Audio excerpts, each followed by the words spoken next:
Hello everyone, this is Dhiren. Welcome back to my channel, The iTech Creator. Guys, today in this video I will share with you how to add a language in your Windows 11 PC. So guys, let's start the video. So here, just click here and go to the setting,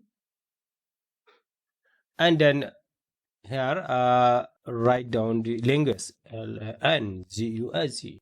You can see guys, add a language to this device.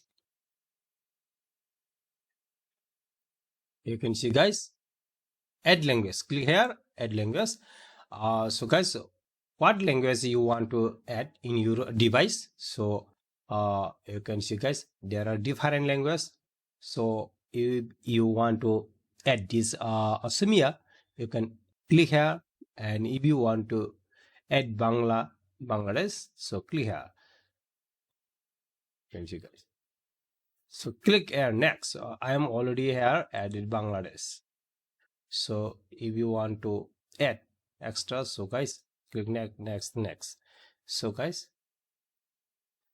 and then open the Word. Now you can type Bengali language. Here you can see guys now. So guys, thank you for watching. Don't forget to subscribe this channel, like, comment and share.